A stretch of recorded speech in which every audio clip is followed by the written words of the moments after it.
Right, so I think we're good to go. So this e-seminar is going to be around optimising care and managing complications for the CKD patient, but specifically around how to implement a programme of RAASi optimisation for patients with CKD and heart failure. My name's Smeeta Sinha, and I'm a nephrologist from Salford, which is in the north of England, and I'm joined by a fantastic speaker and panelist today, and I'm going to allow them to introduce themselves. So I'll start with our speaker, Professor James Burton. Thanks, Smeeta. Hi, everyone. My name's Jim Burton, and I'm a nephrologist in the UK too, in Leicester. It's a real pleasure. It's my second one of these e-seminars. It's a real pleasure to be joining you this afternoon. Thank you. And then I have Dr. Andrew Frankel, also from the UK. It's a bit of a UK theme today. Hi, Smeeta, and hello, Jim, and hello, everyone, and to the audience, welcome. It's a real pleasure to be here today. I work as a kidney doctor at Imperial. This is a subject that's very close to my heart. And speaking of which, it's a subject that's really one of the many subjects in CKD that's brought myself and all nephrologists and cardiologists together. So it's great to have a cardiologist here on the panel. Aaron. Yeah, thank you. Thank you so much for the invitation. Yeah, I want to echo what Andrew and it was saying, that this subject actually brought us all together. And my name is Aaron Wong. I'm one of the heart failure cardiologists working in South Wales in a town called Bridgend. Thanks, Aaron. And I guess it shows that nephrologists and cardiologists can work together because we can do presentations together. I will start with, actually, I won't start. Jim, do you want to get started with your presentation then? Yeah, let's see if we can cross the first hurdle, which is getting the technology to work. So as long as somebody gives me the thumbs up that we've got the slide showing, then I know that we can get started. Thanks, Aaron. You beat everybody else to it, so that's brilliant. So I was really, a bit like Aaron and Andrew have said, I was really honoured to be asked to talk about this particular subject. Because I'm sure there are many people who would speak with enthusiasm and passion about this particular subject of bringing together the cardio, renal and metabolic fields into one area. And that's what I'm talking about today. And why is it me? Well, I do have an interest in this area. I've been working on our cardio, renal, metabolic clinic in Leicester, and been sharing ideas with all of the panelists today about how we might optimize the care of people that we look after, not just with CKD, but with other comorbidities that fit within that triangle. So the title is quite a long one, and although it's around, the title is about implementing a program of optimization around renin-angiotensin therapies, I think we're going to talk more broadly than that. And about how we're going to do that in a multi-professional way.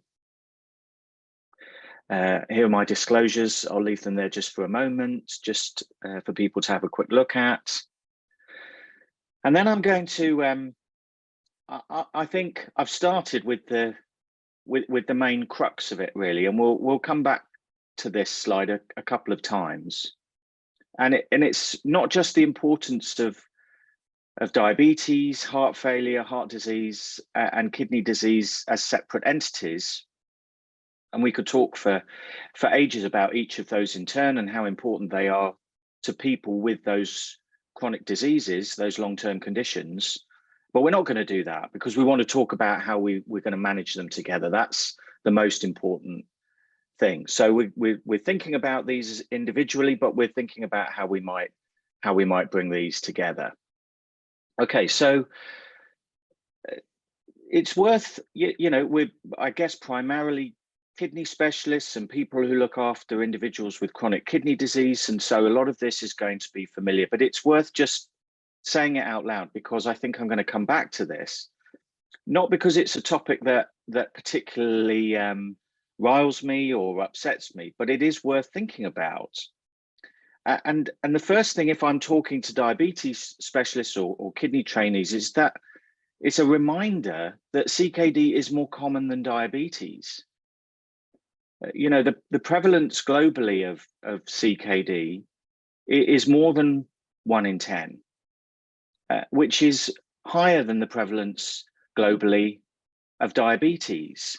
And when I was putting the slides together for this presentation, I sort of wanted to refresh and make sure that that was still current. And actually, if you go to the CDC website, so that's concerning disease and populations in the United States, you can see that actually the prevalence of CKD in a US population is now estimated to be 1 in 7 people.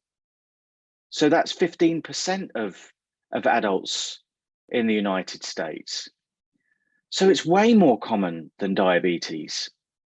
Okay, so this is where I said I don't want to sound, you know, riled about that, but I think we're going to come back to the importance of getting CKD into the conversation as an equal partner to diabetes and cardiovascular disease, because I don't think we have that status as an equal partner, even though we're thinking about all 3 of those conditions much more together.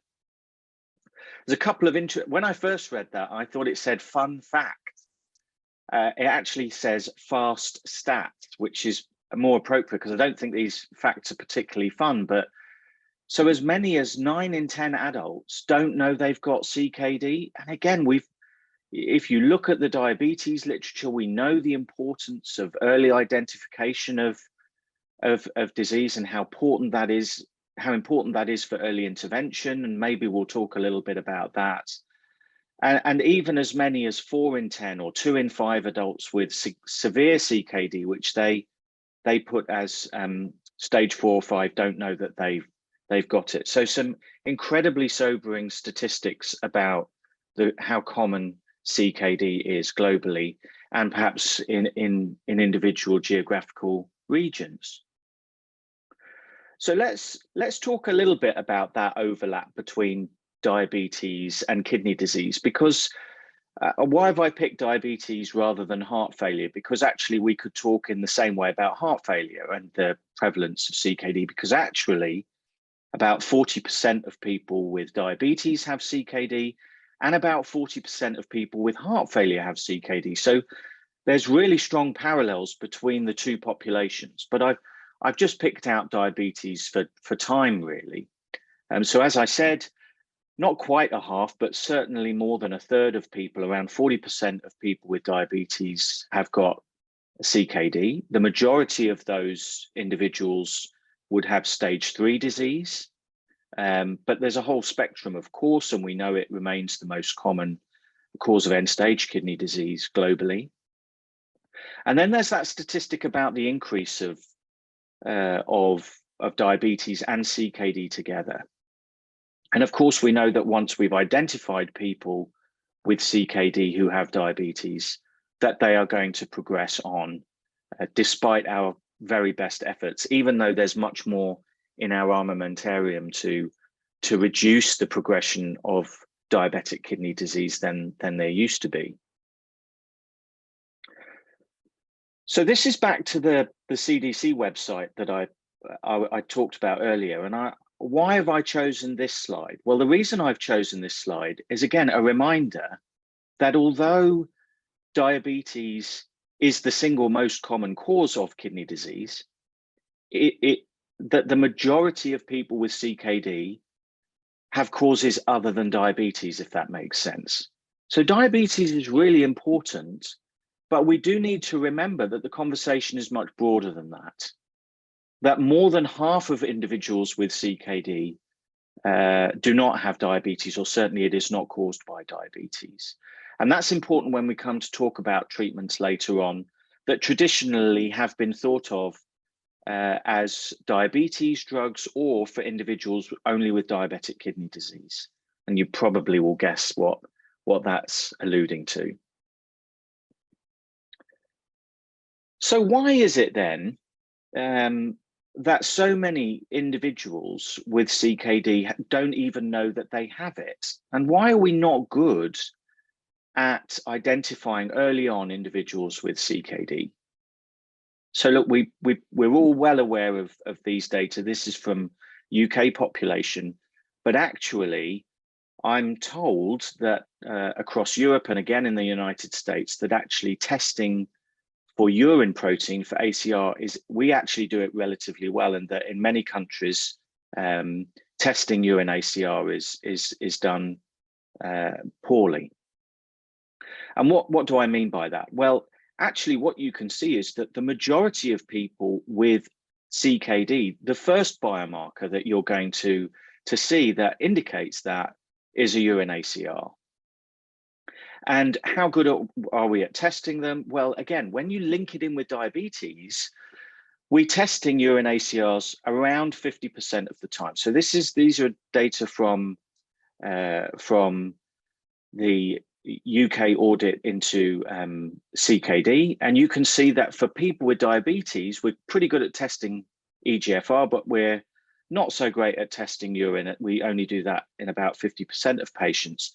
But as soon as we're talking about anything other than diabetes, we've included there the data around people with hypertension, in whom we test just over a quarter, but any other causes of CKD other than high blood pressure and diabetes, we're only really testing in around one in around 10% of people, even though we know we should be testing it in everyone annually. So that's part of the reason why we're not very good at identifying people and optimizing the therapy of people with CKD. So I'm going to take a little bit of a digression here.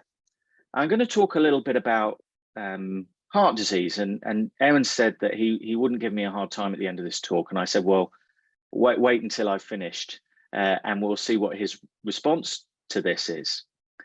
But the first thing to say is that research into heart disease in the UK over the last 50 years has had the most incredible impact on mortality. And there's a number of different reasons for that. Primary PCI and secondary prevention of heart disease, cholesterol management. There's a huge number of different facets to the management of cardiovascular disease.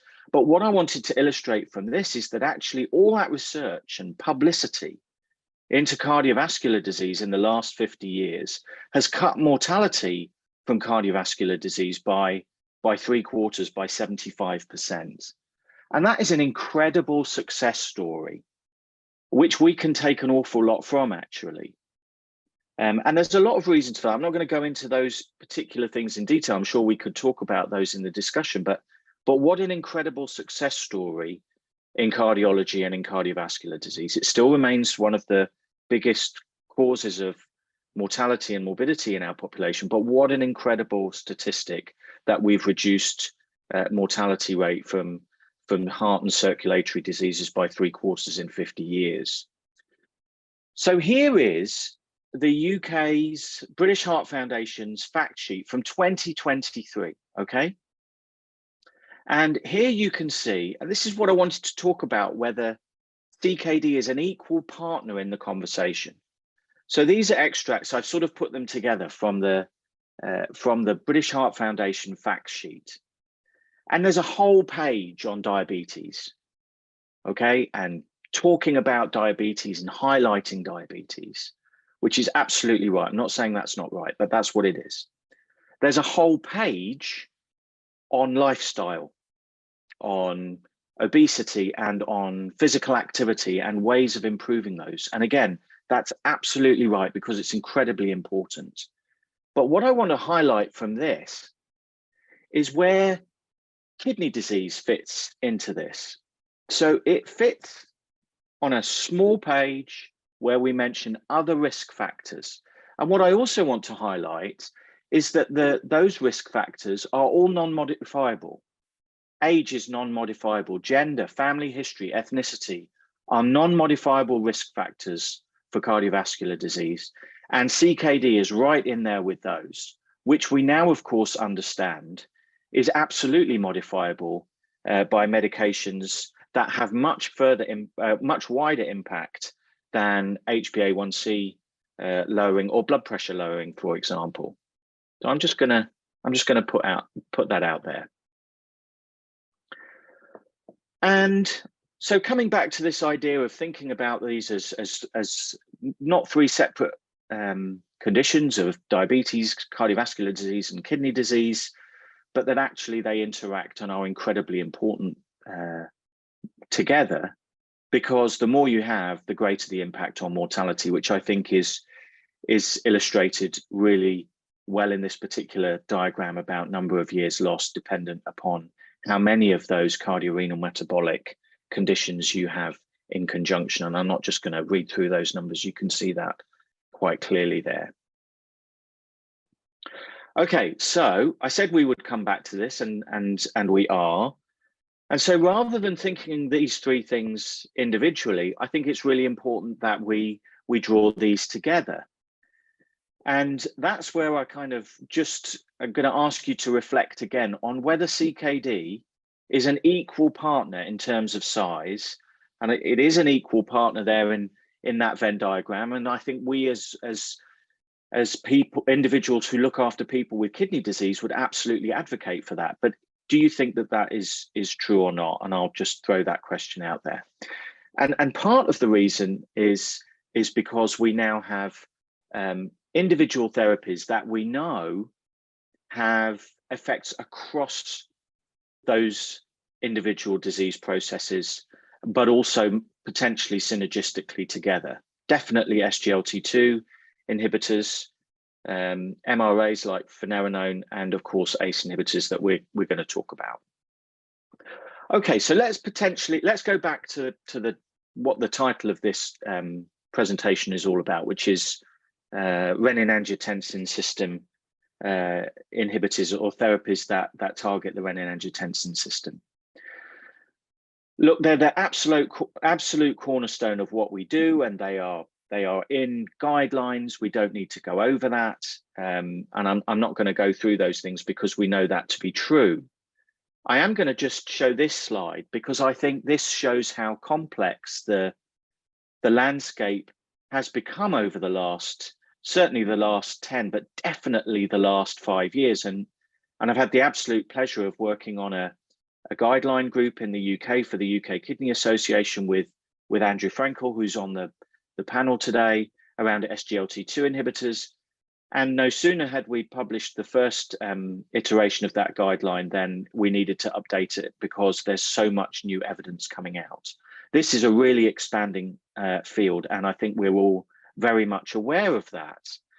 And so I'm going to pay a compliment to Aaron and colleagues who look after people with heart failure and say that they've really got this down to a fine art. 4 pillars of therapy that are absolutely crucial to the management of individuals with heart failure.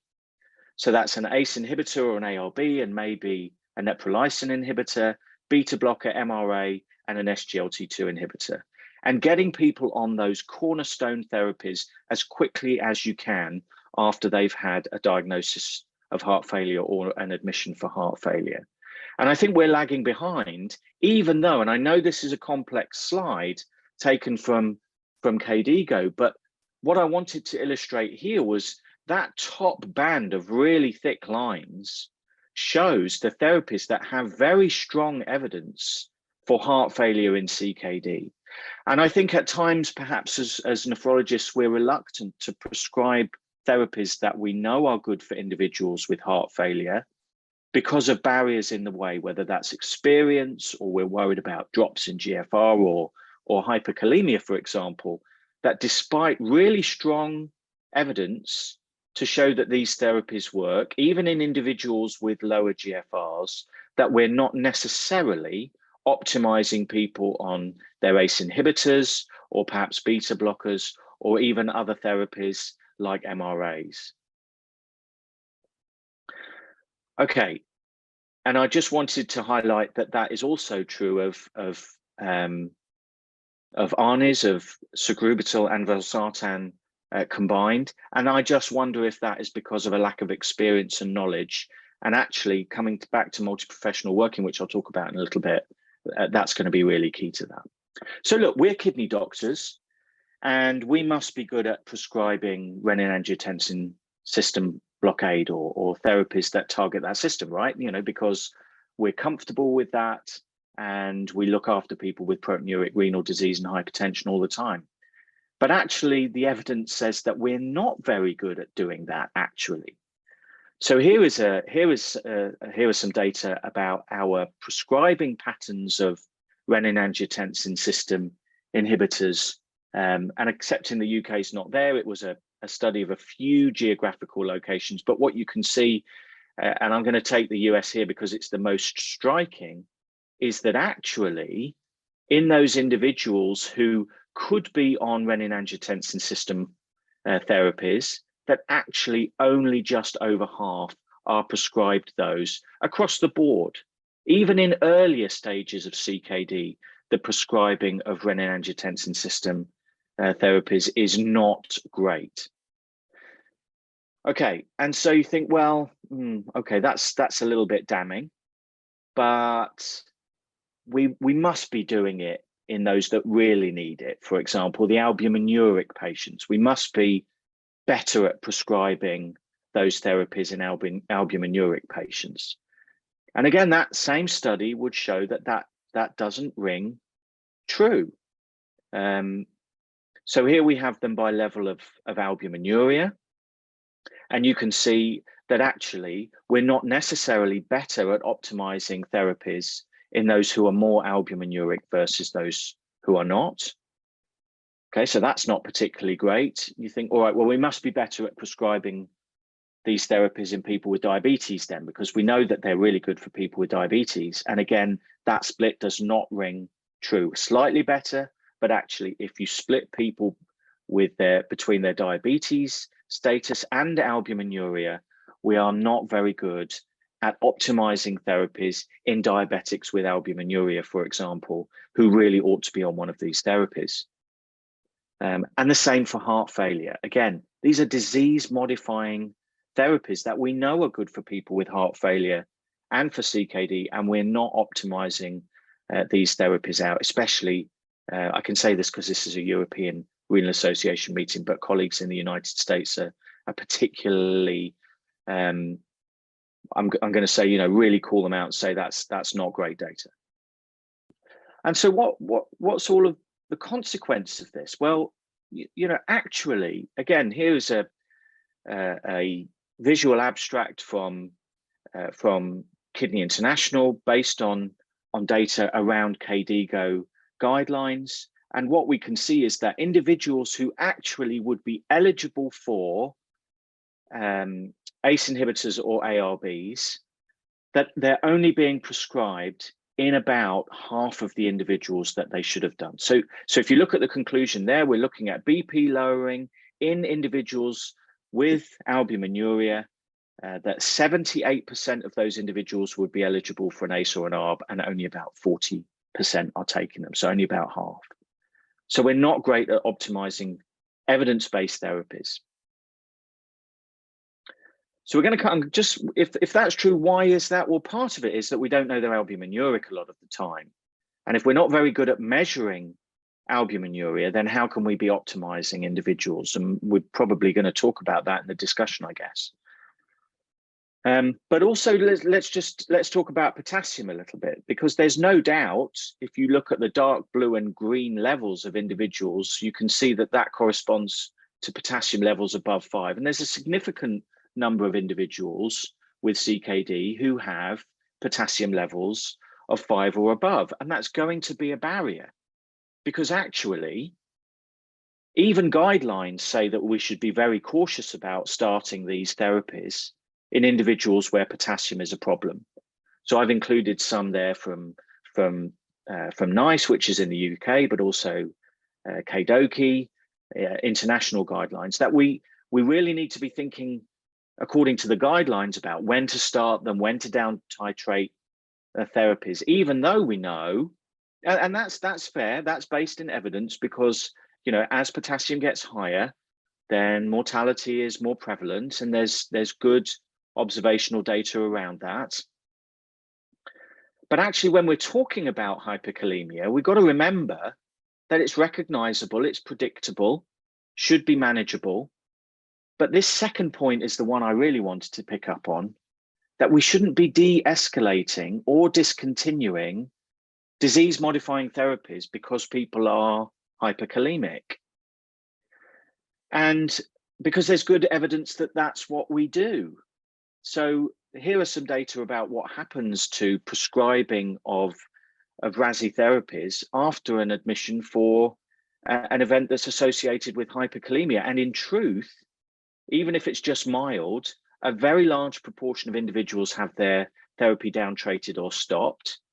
And if that hyperkalemic event has a potassium of more than 5.5, then almost half of individuals will have their therapy dose reduced or even completely discontinued. And that has consequences, because we know in the dark blue bars that on a submaximal dose, then mortality is significantly increased versus maximum dose. And for those individuals in whom their therapy is discontinued, then whether it is from heart failure, or whether it's in individuals with diabetes or CKD, or the total group, you can see there, if it's discontinued, that the mortality is around 11% over time versus 4% in those on a maximum therapy.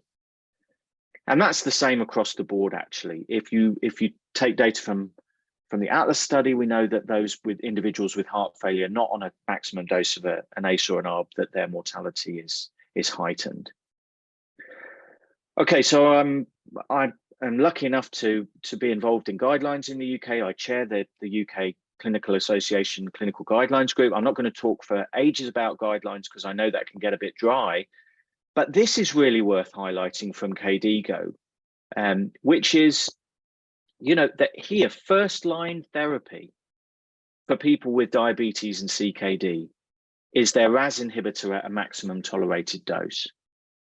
Also a statin as first-line therapy, an SGLT2 inhibitor as a first-line therapy, irrespective of HbA1c control. But also additional risk-based therapy. We're talking about MRAs like finerenone and others that are coming to market as being part of our armamentarium. And yet we've got this potential barrier of hyperkalemia. And it's just worth remembering that certainly in the UK, and those are starting to come through in national and international guidelines across the globe. And so in the UK, I think it's just worth highlighting that there are other ways, again, novel ways of overcoming that barrier of potassium that's going to help to optimize our RAASi therapies for heart failure and for CKD. And there are a couple that have been approved in the UK by NICE. So the last thing I'm going to talk about, because I'm coming to the end of my time, is just around that combined management between nephrology and cardiology and primary care. And just to highlight from this Delphi consensus, again, that I was lucky enough to be involved with, that talks very specifically about cross-speciality collaboration to optimize individuals with cardiorenal disease. And along with people like Smeeta and Andrew, we've definitely been doing our very best to make sure that we run multi-professional cardiorenal metabolic meetings and clinics to optimize therapy across those individuals with those three comorbidities. So why I've suddenly jumped to a study from the diabetes population, because I think it goes to show how well this multifaceted approach to care really works. So accepting that this is a diabetes population, the STEAN-02 study was 160 people with type 2 diabetes and microalbuminuria who were randomized to intensive therapy or conventional therapy. And intensive therapy was not all about HbA1c control. It was also about blood pressure control and lipid management and making sure they were optimized on an ACE or an ARB. And you can see just how effective that multi-professional, that multifaceted approach to management was for patient outcomes in that group. And so that's where I'm going to come to my last slide, really, which is just to remember how important multi-professional care is for people with multiple long-term conditions. And that's right for us as doctors, but also to remember the place of our multi-professional colleagues specifically specialist nurses, pharmacists, and for us in the renal world, for dietitians and others as well. It's really, really important, and it improves outcomes, and it's been shown to do that. Okay, so just to summarize where we are. Okay, so there's a strong evidence base for a number of disease-modifying therapies that improve outcomes across the cardiorenal metabolic spectrum. I think we probably need to be certain that we're doing things right in kidney medicine to ensure that other people are looking to us to know what best practice should be. And that's highlighted where I've said we need to improve our own practice. And we can definitely learn from other colleagues, especially in cardiology, and how effective they've been at highlighting how to optimize therapy. I think we need to make sure that we are thought of as an equal partner in that. Multi-professional working improves outcomes. I think it's more fun. I certainly have a lot more fun in my clinics than I used to, and it's a great learning experience for me. But again, we just need to be 1/3 of the conversation. So that's the end of my slides. I guess the questions will go into the chat, and I'm gonna stop sharing there. Oh, thanks so much, Jim. You've covered an awful lot in there. You've covered CKD medications, as well as how we should all be practicing medicine in the future. So we have got a fair few questions in the chat and some questions from people in advance. So I'll try and run through as best as I can. And just a reminder to the group, do please use the Q&A section to add in some additional questions, and I'll do my best. So I'm going to start with the multi-professional clinic thing, because we have a cardiologist and several nephrologists here. How do you actually do it? It's easy to say we need to get people together, but I think people have referenced the challenge in engagement in primary care in particular because of competing interests. So how would you do that? I'd be really keen to see what Aaron thinks of hanging out with a nephrologist and how Andrew's gone about this in his practice. So I'll start with you, Jim, seeing as you're our presenter. Well, that is a great question.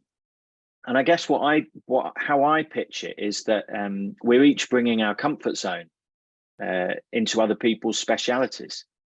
So, 40% of people with heart failure have CKD, but that's not the comfort zone of the cardiologist. And an awful lot of the people that I look after, especially as a dialysis doctor, they've got heart failure. That's not my comfort zone. And neither is dealing with complex diabetes my comfort zone.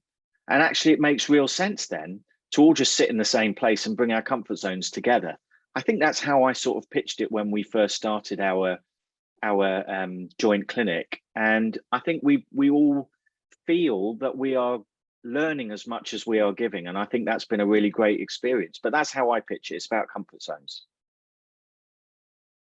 Andrew, a take before we move to our cardiology colleague. I think this is a really important question. And I think we need to divide it between early prevention and early intervention and secondary care prevention and intervention. And having been around a fair few years longer than some of you younger members of the panel, I can say I've seen over the years lots of different ways in which you do this. And I must say that I'm concerned that having 3 consultants or 3 specialist nurses even in the same room at the same time seeing a patient might be considered to be a somewhat inefficient way of working. So there's lots of models. In secondary care, the way we are doing it at the moment is talking to each other, ensuring that we have common guidelines, that we're each attending MDTs of each other, and that we're able to communicate. So all the cardiac failure nurses know that they can email me, refer me, and so forth. So it's all about how you get on and how you communicate. The challenge is for us to move beyond this into primary care and support primary care cardiorenal metabolic cases, because many people are sitting there and the idea we wait for them to get sick enough to come and see us is mad if you're a doctor interested in kidney health or heart health.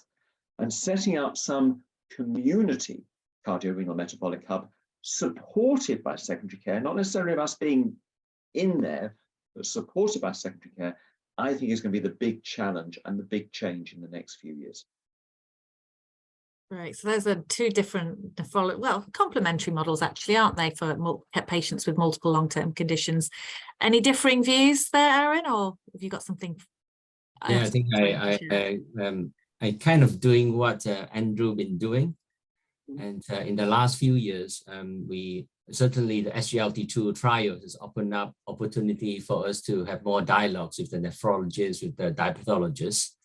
So in the last few years, I need to say in our local hospital, we have lots more conversation and dialogues with each others.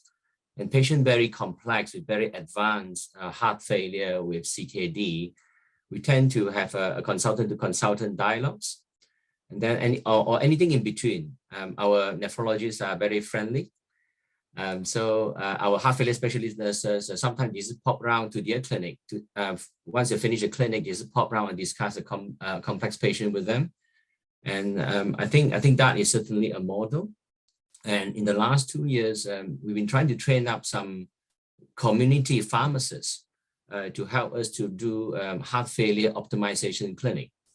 So over the last few years, I'm learning a lot of nephrology and screening SER fairly routinely for heart failure patients with CKD. And these community pharmacists actually have access to our MDT as well.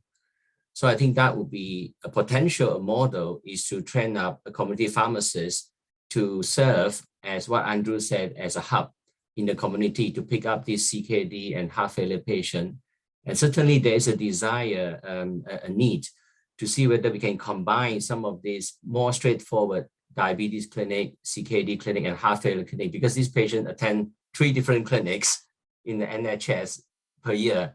So whether a more straightforward cohort, we can re-stratify them, and maybe a pharmacist or a specialist nurse or a doctor or healthcare professional at the MDT team can actually oversee the 3 specialty problem and then address them, and then join the respective MDT for complex cases discussion. Yeah, so I guess the take-home message, there isn't one way. It's about finding a solution that works for your system in your respective country. Okay, so moving away from sort of models and systems, it's a quick-fire drug round. So loads of questions around the medications which you would expect given the changing landscape for CKD. So the first one I'm going to ask, and Aaron, I've got you in front of me on my screen. So it's about what's max dose? What's low dose? What's optimum dose? And is there a difference in heart failure versus CKD? So from a cardiology perspective, I mean, you want the ACE and ARBs as well. What are you happy with? I think Jim has made a pretty good case for maximum dose for kidneys, but is it different for hearts? Yeah, we always aim to maximize the dosing. I think Jim showed a very good slide about the 4 pillars. You see those arrows. So that's how many steps required to get to the top dose, because we know the dose correlates with outcome. So I always tell my patients, I'm very greedy. I want you to be on the maximum dose possible and trying to get over any hurdles that come our way. But sometimes we know everyone is different, so certain patients cannot tolerate because of other reasons. And you guys will also tend to start things at the same time, won't you, in some cases? So, you know, what's your take on, do you need to get them on maximum ACE or before adding the SGLT2 inhibitor? Good to get your view. And then what did Jim and Andrew do? Okay, a short answer, I tend to up-titrate a RAASi and a non-RAASi therapy together. For example, a beta blockers and an MRA, or an SGLT2 and an ARNI together. So I do a double up titration. If the kidneys and the potassium goes off, I know it's a RAASi therapy that is the culprit. And we don't do that, do we, Andrew, Jim?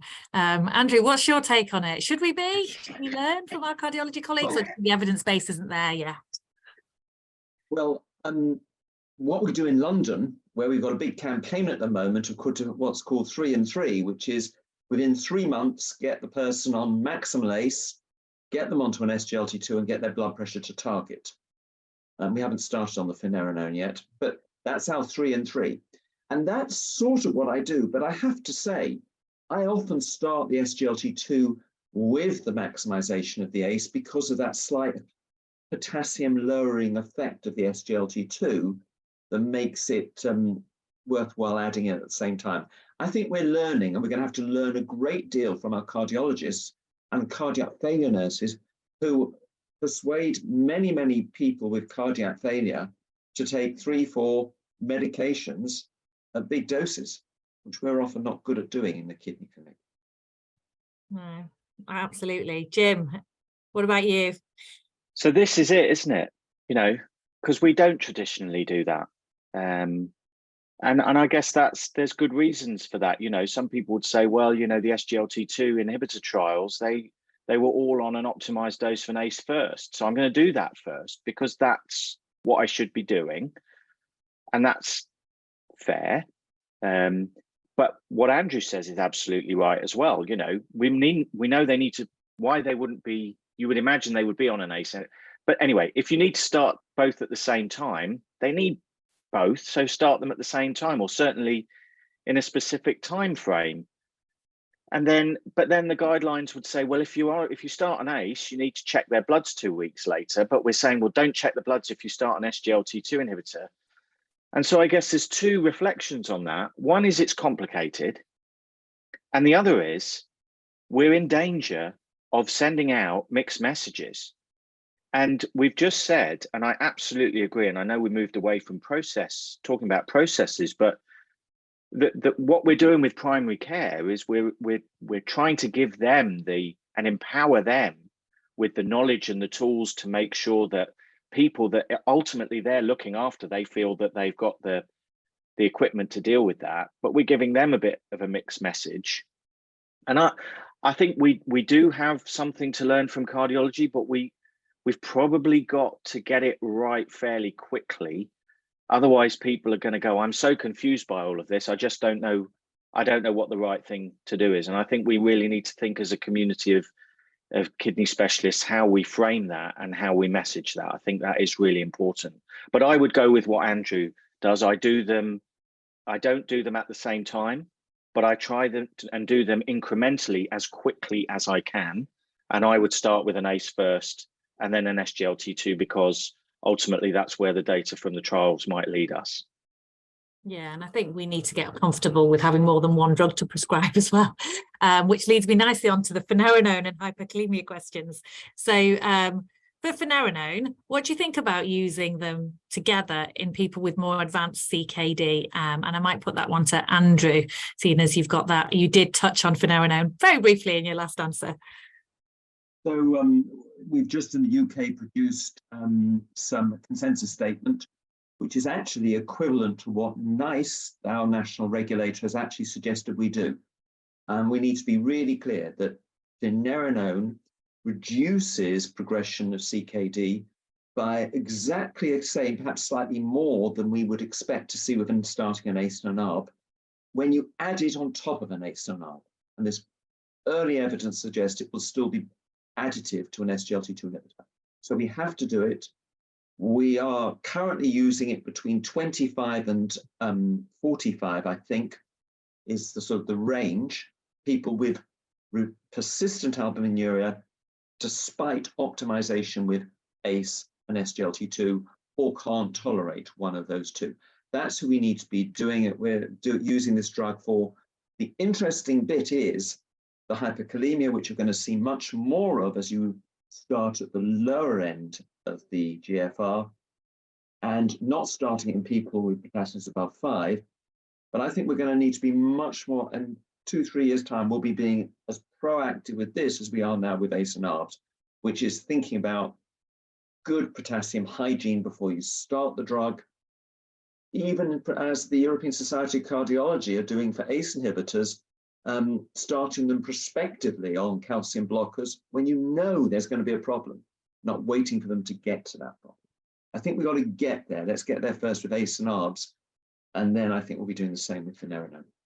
Yeah, and I think that touches really nicely on part of Jim's presentation around the impact of cessation of these protective drugs on outcomes. And with finerenone, you know, the concern around hyperkalemia leading to cessation of drugs, which weirdly might have a negative effect. And I guess, Aaron, cardiology have dealt with this, and it comes back to a couple of the questions that are in here. You know, people are genuinely concerned about these medications stopping and not communicating this to patients. You know, what do you feel about this? Should we be looking at you know, central levers, or should it be patient education? You know, how do you get them back on the drugs? I think patient education is one, and so I think we need to encourage our patient to know about, because we do have expert patient. So whenever the GP want to cut back the drugs, they tend to phone out our heart failure specialist nurses to double check, make sure that was the right thing to do.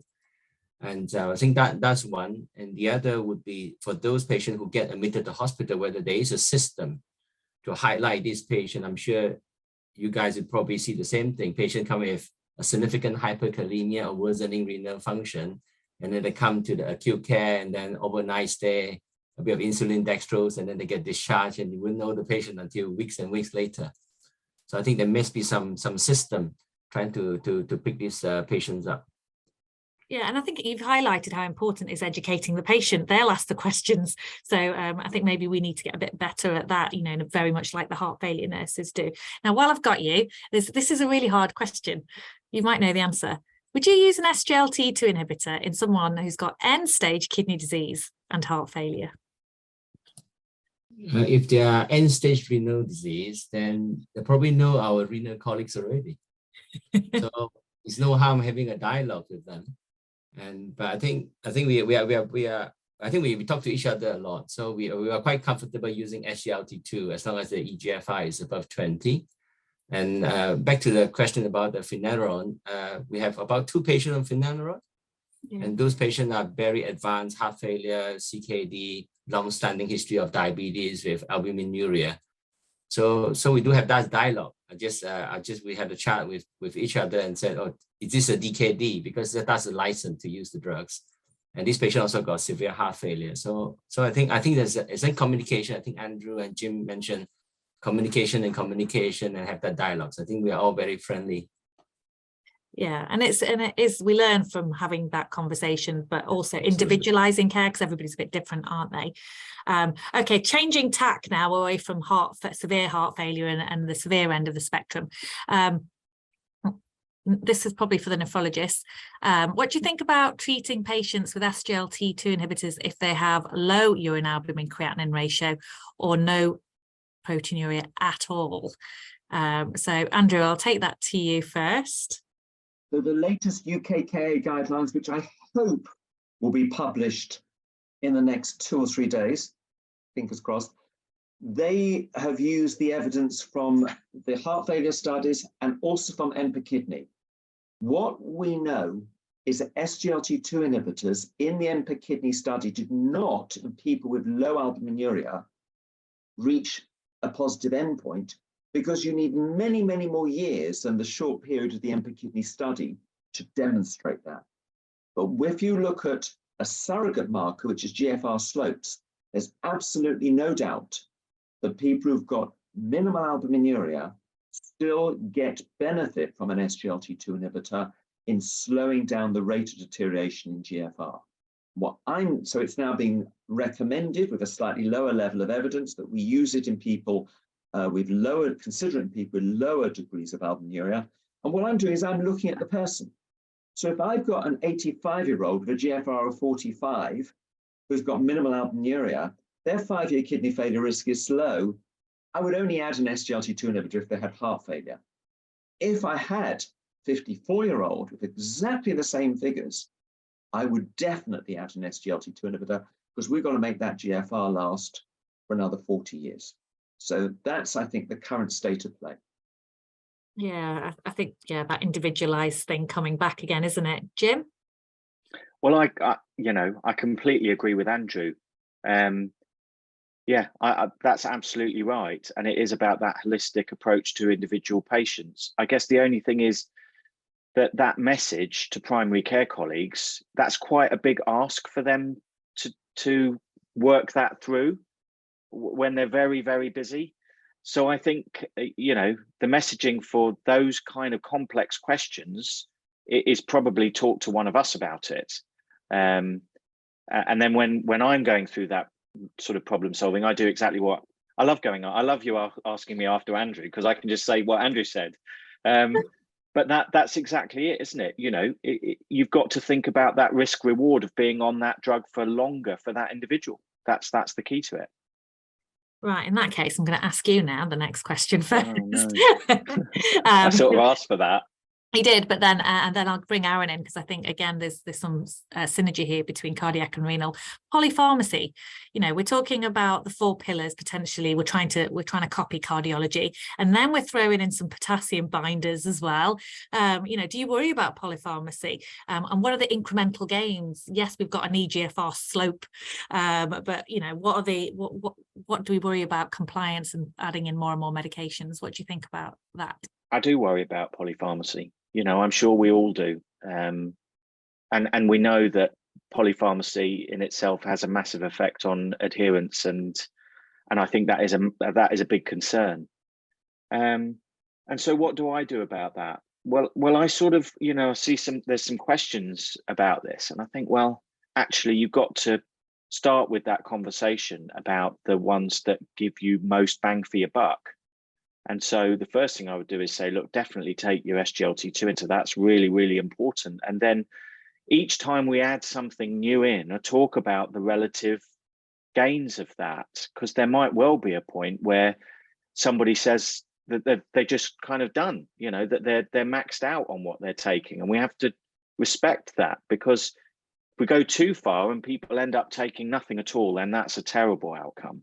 So I do worry about polypharmacy, and I do have that conversation very openly with patients, and I will respect very much when they want to know more about the added benefits of extra tablets as we prescribe them, and I guess that's what I would say about that.